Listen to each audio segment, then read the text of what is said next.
La huella de un beso. Por Juan Tebar. Autor de Dulce, queridísima mamá, y La playa a la luz de la luna. Después de una larga noche de sorpresas, de juegos decisivos, supo que tenía que someterse a la prueba fundamental, el experimento destinado a asegurar para siempre su nueva personalidad. Nunca creí en estas cosas. Por eso me ha costado un gran esfuerzo convencerme de que ahora soy un vampiro. Pero me ha vencido la evidencia. Sin lugar a dudas. El problema consiste a partir de este momento en acostumbrarse a ello, en pensar clara, sencilla y racionalmente. Con lucidez. Barajar las posibilidades y las exigencias. Los inconvenientes, las nuevas obligaciones. Y las posibles ventajas.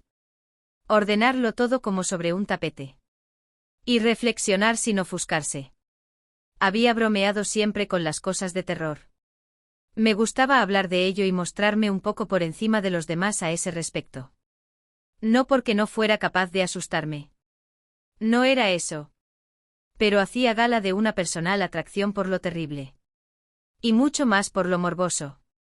Todo ello no dejaba de ser una válvula hacia un mundo distinto al de todos los días. Romanticismo en última instancia. Algo así era, con su toque decadente, por supuesto. Pero se trataba de una dedicación fundamentalmente intelectual, el terror en la literatura, en el cine. Todas esas cosas. Y también un juego, ver cómo otra persona se iba poniendo nerviosa a medida que yo hablaba y hablaba familiarmente de temas esotéricos o simplemente misteriosos, me producía una personalísima satisfacción, incluso me divertía asustar a los perros. Conseguí que uno grandote fuera sensible a mis tonos de voz para el miedo. Pero creer, lo que se dice creer realmente en esas cosas fantásticas y terribles, en vampiros, hombres lobo, por ejemplo, creer, ¿cómo iba a creer de verdad en ello? Aquí estaba, sin embargo. No había la mínima posibilidad de error. Yo, vampiro. Veamos. Es necesario, ante todo, analizar la situación con justa frialdad. Primero está la sensación física. Me encuentro bien. Es más, he perdido mis frecuentes molestias de estómago. Me pesa mucho menos esta gordura de los últimos meses. Incluso no necesito gafas. Resulta raro no tener nunca hambre, pero quizá pueda considerarlo una ventaja. Existe lo de la sangre, claro, pero debo dejar eso para más adelante. Luego pensaré en ello. No tengo sueño. Pero no me cuesta ningún esfuerzo dormir totalmente cuando me abandono al letargo. Es lógico que si duermo todo el día no tenga sueño por la noche, aunque no me refiero a eso. Quiero decir que las funciones y necesidades de vela y sueño se atienen a su estricto horario y no se confunden nunca. También puedo considerarlo una ventaja desde el aspecto puramente físico.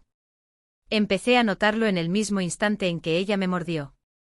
Fue un escalofrío, un dolor lacerante, salvaje y al propio tiempo, una sensación de placer que lo llenaba todo y era de una sublime fugacidad, solo semejante al orgasmo, pero mucho más indefinible, más rara. Más fuerte y aún más escurridiza. Soy incapaz de reconstruir mentalmente ese instante. Me gustaría sentirlo otra vez. Y ser yo el elemento activo. Me gustaría volver a ello, provocarlo. Quiero hacerlo, pero es mejor que domine las emociones, luego pensaré en ello. Seguimos, me encuentro en espléndido estado físico. Aunque bien es cierto que un tanto desorientado, ella se marchó sin decir nada y no he vuelto a verla. Estoy abandonado en el recuerdo de una orgía. Me mordió y luego quedé sobre el diván, amodorrado. Nos habíamos marchado juntos de aquella fiesta. Resultó muy ruidosa hasta que todos estuvimos tan borrachos que empezamos a ignorarnos soñolientamente. Recuerdo mal los últimos momentos. El whisky y el coñac no son buena mezcla. Salió conmigo a la calle. Ni siquiera habíamos estado juntos en la fiesta. Vino conmigo y me gustaba. Tenía la risa fácil, se movía con una especial indolencia, y era el animal más erótico que creo haber conocido en toda mi vida. En el taxi intenté besarla. No estoy seguro si lo conseguí. Ella jugaba a provocarme y a esquivarme. Su propósito era que me excitara, le salió bien, francamente bien. Me puso frenético. Llegamos a mi casa, tengo un apartamento más bien cómodo. La mujer que lo arregla viene y se va sin molestar, y gozo de total independencia. La deseaba con locura. Yo estaba muy borracho y creo recordar que ella no. Nos sentamos en el diván rojo. Me parece que el libro que se cayó estaba en la mesilla de la derecha. Conseguí besarlas por fin. La estreché muy fuerte y le desnudé los senos blanquísimos. Los acaricié febril. Me parece recordar que llevaba una blusa negra descotada de todos modos, después encontré junto al diván un chaquetón rojo. Es notable mi extrema sensibilidad para los colores, ahora al evocar. Y sobre todo el rojo. Era evidente, yo entonces quizá no me daba perfecta cuenta que ella llevaba la iniciativa. Se separó de mí hacia atrás y se puso como la fiera dispuesta a atacar. Era una maravillosa pantera. Terriblemente atractiva. Entreabrió los labios y aparecieron aquellos dos colmillos. Fue una visión de relámpago. Inmediatamente ya solo estaban los labios, gruesos, escarlatas, abrumadores. Y se acercó para besarme. Creo recordar que me entregué con absoluta satisfacción, nunca había tenido en mi casa una mujer como aquella. Me mordió en la garganta. Con avidez. Ella se marchó sin una explicación y no he vuelto a verla. Estoy lógicamente desorientado. Han pasado 48 horas y solo sé que soy un vampiro, que su beso fue total y la obra no quedó a medias. Soy un vampiro y no estoy muy seguro de qué debo hacer ahora. Pero reflexionemos. Si soy un vampiro habrá que serlo con todas sus consecuencias. Sé más o menos en qué consiste ser un vampiro. No en balde he charlado del tema muchas veces, he escrito cosas sobre ello, y he leído lo suficiente como para conocer bien el mito. Ahora tengo que ordenarlo todo. ¿El mito? Las tres obras fundamentales Carmilla, de Le Fanu, Drácula, de Bram Stoker, y Soy leyenda, de Matheson se contradicen bastante respecto a una mitología unitaria. Resulta difícil escoger entre la leyenda con ribetes científicos de Stoker, la teoría desmitificadora y materialista de Matheson, o las fantásticas vaguedades erótico-lesbianas de Le Fanu. Quedan siempre unos tópicos, una serie de cosas que hay que admitir o rechazar. Casi todo está en Drácula. Tradicionalmente me inclinaba por su versión, quién sabe si por afanes románticos y de nieblas, panteones y bosques fastuosos, una versión racionalmente increíble, pero no menos rigurosa que la de Matheson. Las teorías matemáticas, biológicas, casi farmacéuticas, de Matheson, me atraían menos y respecto a lo supuestamente increíble, aquí en mí mismo, estaban los colmillos, el beso y la succión. Eso tenía que admitirlo. No era posible dudar. La noche del contagio incluso ella podría ser delirio de borracho. Pero las marcas estaban en mi cuello, y había pasado 2 días sumido en el más profundo letargo. Una vez pudiera ser casual, incluso producto del alcohol, pero eran ya 2 soles de los que me había escondido. Y las 2 noches había despertado con la misma potencia interior, con el mismo furioso deseo, con idéntica sensación de venir de otro mundo, un mundo extraño, de dolor, de angustia, de soledad. Un mundo de muertos, no debía eludir la palabra. Pero, ¿hasta qué punto no debo pensar ahora que ese mundo no era el de todos, el mío pues, antes de la liberación? Hay más cosas. Más datos irreversibles, por más que parezcan pueriles o demasiado fantásticos. Los hay. Y lúcidamente debo consignarlos sin olvidar uno solo. Mi imagen no se refleja en el espejo del armario. Ni en el del lavabo ni en el del hall, por supuesto, he probado a mirarme en los cristales de la ventana y en toda superficie de metal bruñido, con idéntico resultado.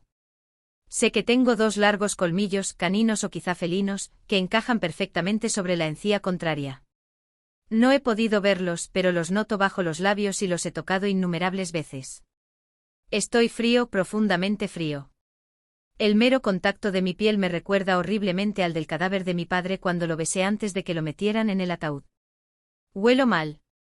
Noto yo mismo el olor de mi aliento y es absolutamente repugnante, aunque supongo que terminaré por acostumbrarme, como a la temperatura de mi cuerpo y a todo lo demás. No todo es desagradable y aún no puedo asegurar que lo sea lo consignado más arriba. Está lo de mi insólito vigor, lo he puesto a prueba, todavía no sé qué relación guarda con lo demás, pero es producto indudable de mi nuevo estado. Y una convicción de mi potencia erótica absolutamente satisfactoria.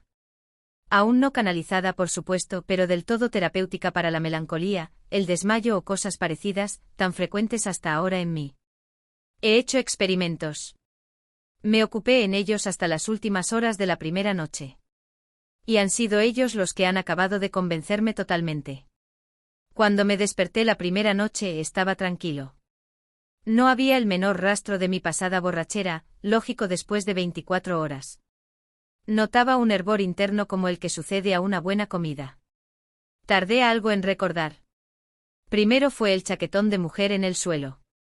Luego el desorden de mis ropas. Especialmente mi camisa rota, como si yo hubiera sido una doncellita violada. Me senté en el diván y llevé una mano a la garganta, en un gesto completamente instintivo, como la Virgen tras el ultraje se buscaría el centro de los muslos. Retiré los dedos llenos de sangre. Y advertí perfectamente al tacto las 2 ranuras por donde ella había bebido. Sangre en mi camisa. Sangre en el diván. Sangre en el suelo. Sangre en mi cuello. Sangre, eso es lo último en lo que debo pensar, porque es lo más importante. Supe que había sido un festín y empecé a imaginarme la verdad. En el espejo no pude verme. Fui hacia la ventana y entonces me di cuenta de que era de noche. Y por mi reloj calendario comprobé que no se trataba de la misma noche. Hice entonces, sin pensarlo más, el primer experimento. Alguien habrá que se hubiese reído al considerar ese experimento como una superstición. Pero yo no era un vampiro mahometano y por eso abrí la mesilla de noche para buscar el viejo crucifijo que me regaló un pariente fraile cuando aún podía pensarse que yo era un joven ganable para Dios. Y el primer experimento, la primera superstición, dio resultado. Prueba del crucifijo, válida. No puedo mirarlo y cuando intenté cogerlo con los ojos cerrados, me abrasé la mano. He debido cerrar con llave la mesilla porque todavía conservo sentimentalismo suficiente como para no librarme del piadoso regalo y aún tengo las cicatrices. Recordarlo me produce espanto. No he podido hacer la típica prueba del ajo o de las flores de olor característico porque no contaba con ninguna de esas cosas, aunque busqué el ajo en la nevera y por toda la cocina. Sin embargo, he hecho un esfuerzo mental. Procuré imaginarme dentro de lo posible el olor al ajo. Me costó un trabajo gigantesco. Imaginar un olor entra dentro de lo casi imposible. Pero dio un resultado muy significativo, en cuanto parecía que lo iba a lograr, algo en mi interior lo rechazaba. Por más de 3 veces un ahogo insoportable me impidió continuar el esfuerzo de mi imaginación. La tercera prueba casi me cuesta la vida. Di vueltas, muchas vueltas nerviosas por la casa. El ansia de algo nunca sentido, un deseo incontrolable, bárbaro, me asustaba y me llenaba de un gozo desconocido. El gozo de saberme mucho más fuerte y quizá peligroso. Aunque he de confesar que he descubierto que todo esto no es realmente así. Estoy convencido de que ahora soy mucho más vulnerable. Lo explicaré más detalladamente al final. En cuanto al deseo, también mejor dejarlo para el final. Intenté dormir y no pude. Había fuego dentro de mí. Fuego dentro de este cuerpo helado y nuevo que sucedía al mío de siempre, a mi cuerpo aburrido y con acidez de estómago, mi estúpido cuerpo blando y siempre torpe. Este nuevo cuerpo de vampiro pedía cosas nuevas. Y era capaz de cosas nuevas. Por supuesto no me atrevía a salir en mi primera noche. Aún sentía muy fuerte el pavor de mi descubrimiento, y aún me temía. Pronto iba a amanecer. Eran ya las 6 menos cuarto de la madrugada. Toda una noche de sorpresas, de juegos decisivos, y el último de los juegos estaba al llegar. La última prueba destinada a asegurar mi nueva personalidad. El experimento quizá fundamental. El más peligroso. No sabía con exactitud cuándo amanecía en esta época del año. Nunca he sido madrugador sino por alguna irremediable obligación, pero sí calculaba que no podía ser muy lejos de las 6. Acerqué una silla a la ventana. Estaba subida la persiana y abiertas las hojas. Me senté a esperar la luz. Me quedaban dudas, las dudas sembradas por aquellas versiones que perdonaban al vampiro la incompatibilidad con la luz, o que la olvidaban. Pero yo seguía guiándome según el patrón más clásico. Tenía miedo, claro. Había visto en el cine cómo el vampiro se retorcía ante el mero contacto con la luz del sol. Recordaba contorsiones espeluznantes del conde Drácula y de sus criaturas vampirizadas. Recordaba como un grande y terrible vampiro el propio Drácula quizás, o algunos de sus socias se convertía en polvo de cadáver, quedando solo de muestra el cabello raído y triste como la peluca de un muñeco. Aunque en polvo solamente podían convertirse vampiros como Drácula, de más de 300 años. No era mi caso. Desfilaron por mi memoria todos los vampiros derrotados por el día, coetáneos o más jóvenes que el rey de todos ellos. Drácula Vlad de Valaquia. Los que huían para esconderse en su guarida antes del amanecer, los que corrían desesperados por campos de Transilvania, en una siniestra carroza de caballas, o quizá convertidos en murciélagos, luchando contra el reloj, uno de los más implacables enemigos del vampiro. Huyendo del canto del gallo. Ya eran más de las 6. Me estremecí. En otros tiempos siempre había considerado hermoso el amanecer. Y si algo lamentaba de mi condición no madrugadora era no poder contar en mi experiencia con más de 2 o 3, o quizá 4 salidas del sol. No sé si realmente salió del todo o solo asomó un poco sobre el horizonte. Las nubes se tiñeron de rosa y fue como un latigazo en los ojos, y no conseguí aumentar mi haber de amaneceres. Ya sé que nunca podré ver uno más en lo que me reste de vida. Incluso aunque ese resto lo constituyan siglos, según los patrones vampirológicos tradicionales. A duras penas, casi ciego y temblando de horror, cerré los cristales, bajé la persiana. Debía penetrar aún un diminuto rayo de sol, porque noté en el pecho un ahogo que me quitaba la vida. Sin ver todavía, gateando por el suelo, llegué hasta el diván y me tumbé boca abajo, cubriéndome los ojos con un brazo. A poco fue volviéndome la existencia, y tras un hondísimo suspiro entré en mi confortable letargo de Nosferatu. He llegado al final inevitable de mi exposición, recuerdos y consiguientes raciocinios. Soy un vampiro, un clásico, tradicional, legendario e incluso tópico vampiro, de la más divulgada y aparentemente increíble vampirología. Y en esta segunda noche del tercer día de mi nueva vida se impone inexcusablemente decidirse por un plan de acción. Tendré que abandonar mis ocupaciones de siempre, por supuesto. No deja de ser un alivio. Ya es hora de hablar de la sangre. No solamente sé por mis conocimientos sobre el tema que la sangre humana es ahora mi único alimento, sino que la necesito. Es un deseo superior a todo, un deseo lujurioso y primario. Una intranquilidad que me remueve las entrañas y una necesidad salvaje de este nuevo cuerpo mío, potente y erótico como nunca.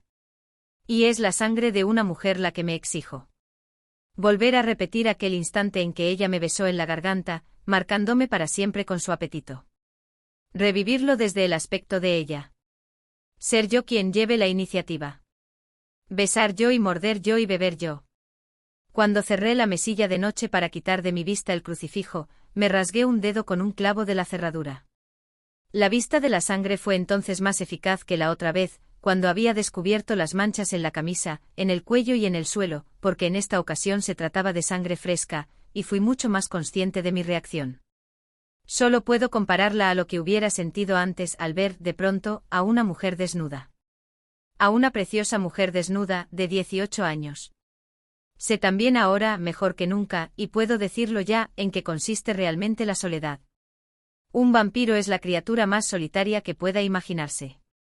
Y preveo con toda nitidez un futuro siniestro, oscuro, una vida en la que jamás volveré a ver la luz del sol, ay de mí si la viera, en la que tendré que contener las arcadas de mi propio hedor a cadáver, y sufriré el escalofrío de mis difíciles deseos y mis temblores. Esclavo del reloj y escondido de los hombres. Solo por la noche podré buscar compañía. La compañía de una comunión sangrienta que deseo como un loco, pero que todavía, para mis residuos de conciencia anterior, me parece una vergonzante, triste y bestial forma de amor. Aunque este puritanismo habrá que empezar a reconsiderarlo seriamente. No puedo asegurar aún si realmente estoy vivo o he vuelto bajo esta forma desde el brumoso mundo de los muertos. Eso no he podido demostrarlo, pero el sello de la muerte está en mí. De la muerte según ellos la entienden. A veces entre mi asco, mis dudas y mi horror, pienso que no es tan terrible. Dudo, sí. No estoy decidido a nada todavía. Y debo escoger. Escoger entre 2 experimentos que aún no he realizado. Los que hasta ahora no pude ni quise realizar. Los que sí van a decidir de una vez para siempre mi futuro. El positivo de los 2 caminos consiste en la sangre. Realmente es el único modo que tengo de sobrevivir. Para seguir ese camino debo escoger pronto pareja, o víctima, o cómplice. Noto entusiasmado que a este respecto, he perdido la mayor parte de mi acostumbrada timidez. No tendré problemas. El negativo de los dos caminos consiste en una estaca clavada en mi corazón. Sería fácil hacerme con una, y podría encajarla entre la puerta y la pared. Entonces solo necesitaría lanzarme contra ella con toda mi fuerza. Realmente, si tampoco miente en esto la tradición, es el más eficaz modo que tengo de morir. En esta segunda noche ya no hay más pruebas que hacer sino las definitivas. Quizás sí queden preguntas que formularme. Me las formularé. Después. Se impone inexcusablemente decidirse por uno de los dos caminos. O la caza. O avergonzada la educación que me dieron mis padres, un piadoso suicidio. ¿Qué creen que debo hacer? Ya lo sé, disculpen, debo decidir yo solo. La responsabilidad es absolutamente mía. O quizá de aquella esfumada, maravillosa mujer, que se fue dejándome en situación bastante más comprometida que la que suele provocar el macho típico al abandonar a una mujer embarazada.